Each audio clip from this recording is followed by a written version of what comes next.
શું ખરેખર 2026નું ચોમાસું નબળું રહેશે? આ વર્ષે મેઘરાજા કેવા મહેરબાન થશે? શું ખેડૂતોને આ વર્ષે પાક મળશે? શું પૂરતું પાણી મળશે? અને શું ફરી એકવાર કુદરત તેમની પરીક્ષા લેશે? તો આજે આપણે આ જ વિષયના ઊંડાણમાં ઉતરીશું અને વિજ્ઞાનને સમજીશું અને ખેડૂતો માટે એક મજબૂત કાર્ય યોજના વિશે વાત કરીશું. તો ચાલો આ લાંબી અને રસપ્રદ સફરની શરૂઆત કરીએ.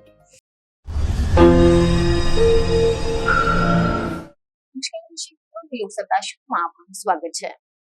તો દર્શક મિત્રો, જેમ આપણા સૌને ખબર જ છે કે ભારત એક કૃષિ પ્રધાન દેશ છે કે જ્યાં ચોમાસું માત્ર એક ઋતુ નથી પરંતુ કરોડો લોકોના જીવનનો આધાર છે.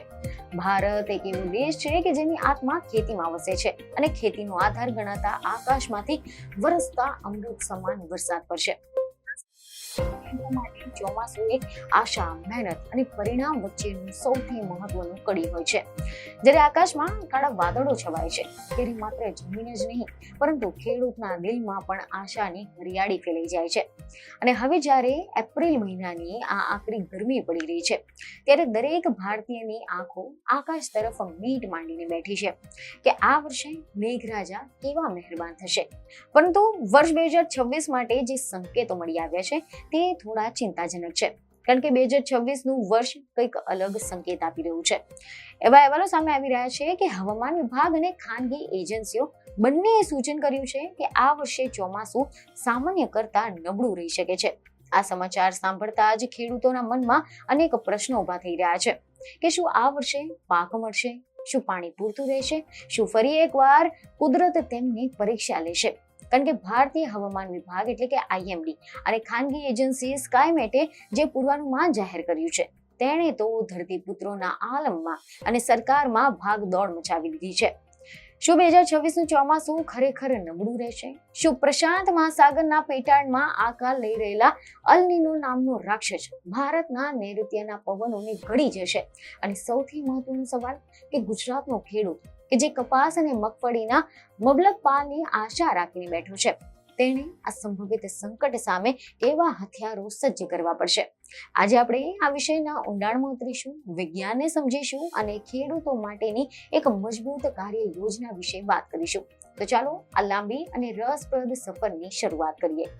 તો તમને સૌ પ્રથમ તો તમને એ જણાવી દઈએ કે ચોમાસાની જે આગાહી છે તે માત્ર અંક ગણિત નથી પરંતુ પૃથ્વીના વાતાવરણની જટિલ ગતિવિધિઓનું પ્રતિબિંબ છે.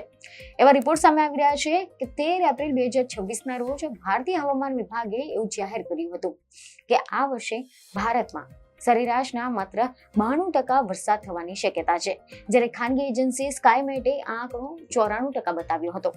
હવે સામાન્ય માણસ માટે આ 92 કે 94%નો અર્થ શું થાય? તો હવામાન શાસ્ત્રની ભાષામાં જો વરસાદ 96% થી 104%ની વચ્ચે હોય તો તેને સામાન્ય કહેવાય છે અને જો તે 96%થી ઓછો હોય તો તેને નબળું ચોમાસું ગણવામાં આવે છે. ભારતમાં છેલ્લા 30 વર્ષની સરેરાશ મુજબ 87 સેન્ટીમીટર એટલે કે અંદાજિત 34.25 ઇંચ વરસાદ પડે તો તેને 100% ગણવામાં આવે છે. પરંતુ આ વખતે આગાહી 31.49% ઇંચની આસપાસની છે. અને વરસાદ ઓછો પડે તો પછી આ આંકડો ઘટીને 29.76 ઇંચ સુધી જઈ શકે છે, જે દુષ્કાળ જેવી સ્થિતિનું નિર્માણ કરી શકે છે. આ સંખ્યાઓ સામાન્ય માણસ માટે કદાચ આંકડા હોય પરંતુ ખેડૂતો માટે આ જીવન અને મરણ વચ્ચેનો તફાવત છે. હવે પ્રશ્ન એ ઊભો થાય છે કે આ વર્ષે ચોમાસું નબળું કેમ રહેવાની શક્યતા છે? તો આના પાછળનું મુખ્ય કારણ છે અલ નીનો, ઇન્ડિયન ઓશિયન ડાયપોલ અને યુરેશિયમ બરફનું આવરણ. આ 3 પરિબળો દુનિયાના હવામાનને અસર કરે છે અને ખાસ કરીને ભારતના ચોમાસા માટે અત્યંત મહત્વપૂર્ણ છે. અલ નીનો એક એવી ઘટના છે કે જેમાં પ્રશાંત મહાસાગરના પાણીનું તાપમાન વધે છે અને જ્યારે આ તાપમાન વધે છે ત્યારે પવનની દિશા પણ બદલાઈ જાય છે અને જે ભેજવાળા પવન ભારત તરફ આવવાના હોય છે તેની દિશા બદલાવી દે છે. આના પરિણામે ભારતમાં વરસાદ ઓછો થાય છે. અલ નીનોના વર્ષોમાં સામાન્ય રીતે ગરમી વધુ પડે છે અને વરસાદ ઓછો રહે છે. હવે 2026માં એવી શક્યતા છે કે જૂન પછી અલ નીનો વિકસિત થશે, એટલે કે ચોમાસાના મુખ્ય સમયમાં તેની અસર જોવા મળશે. તો બીજી તરફ હિન્દ મહાસાગરમાં પણ IOD એટલે કે ઇન્ડિયન ઓશન ડાયપોલ તટસ્થ છે. જો તે પોઝિટિવ હોત તો પછી તે અલ નીનોની નકારાત્મક અસરને ધોઈ નાખત, પરંતુ અત્યારે તે પણ સાથ આપે તેમ નથી.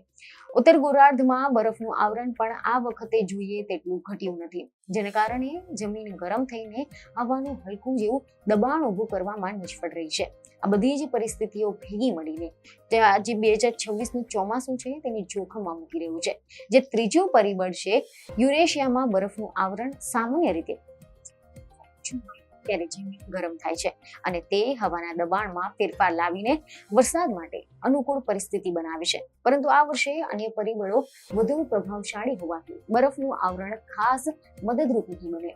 હવે આ બધું જ સાંભળીને એવું લાગે છે કે આ વર્ષે તો ખરાબ પરિસ્થિતિ આવશે, પરંતુ વાત એટલી સરળ નથી. કારણ કે હવામાન એક જટિલ પ્રણાલી છે અને તેમાં ઘણી બધી અનિશ્ચિતતા હોય છે.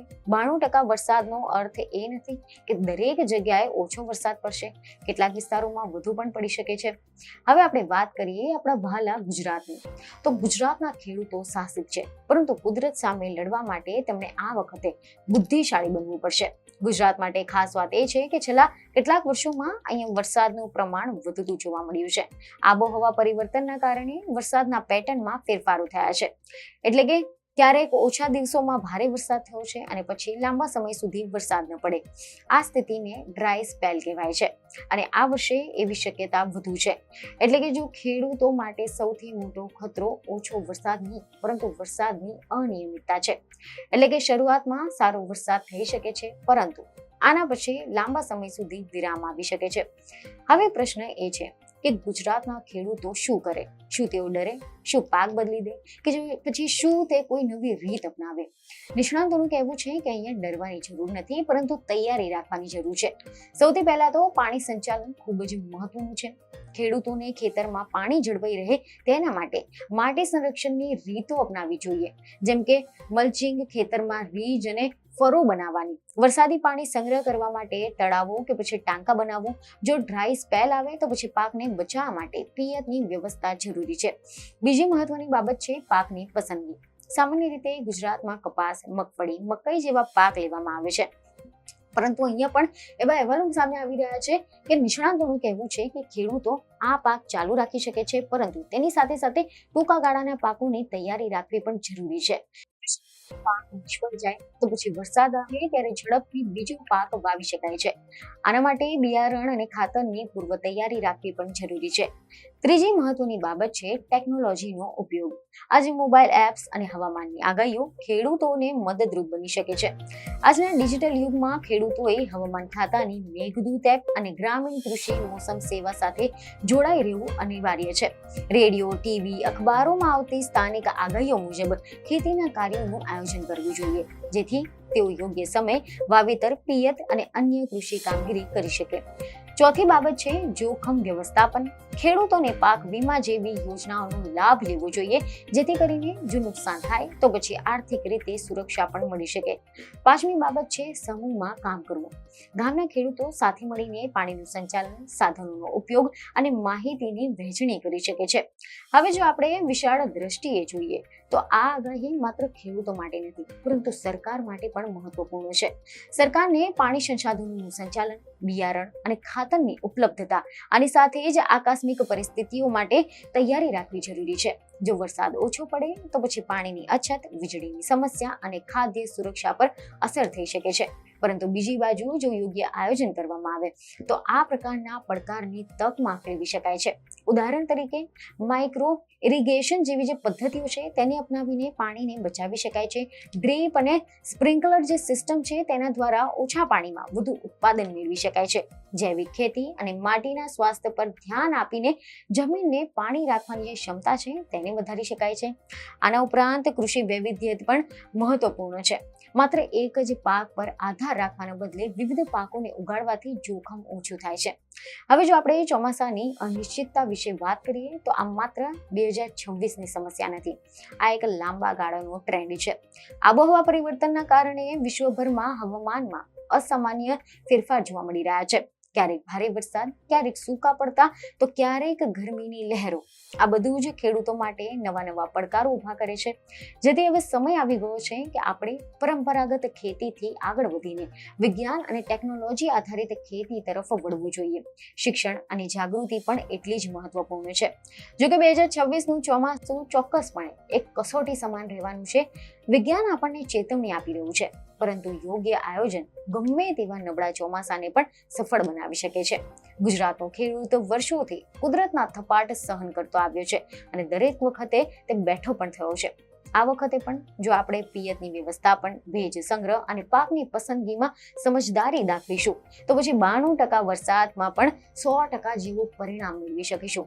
કુદરત એની રમત રમશે, પરંતુ આપણે આપણી તૈયારીમાં કચાશ રાખવાની નથી. આશા રાખીએ છીએ કે મે મહિનામાં જ્યારે હવામાન ખાતું નવું અપડેટ આપે ત્યારે આ સ્થિતિમાં થોડોક સુધારો જોવા મળે અને મેઘરાજા મન મૂકીને વરસે. ત્યાં સુધી દરેક ખેડૂત મિત્રોએ સતર્ક રહેવું જરૂરી છે. પાણીનો કરકસરપૂર્વક ઉપયોગ કરવો અને આધુનિક ખેતી પદ્ધતિઓ અપનાવવી એ જ સમયની માંગ છે. ભારતની આર્થિક પ્રગતિનું ચક્ર ચોમાસા પર ટકેલું છે અને આપણી મહેનત જ આ ચક્રને ગતિ આપશે. આ વર્ષનું ચોમાસું ભલે આંકડાઓમાં નબળું હોય, પરંતુ તમારા ખેતરોમાં હરિયાળી લાવે તેવી લાગી હશે. જેથી અમારા વિડીયોને લાઈક અને શેર જરૂરથી કરજો. બીજને ખબરો સાથે ફરી મળીશું. ધન્યવાદ.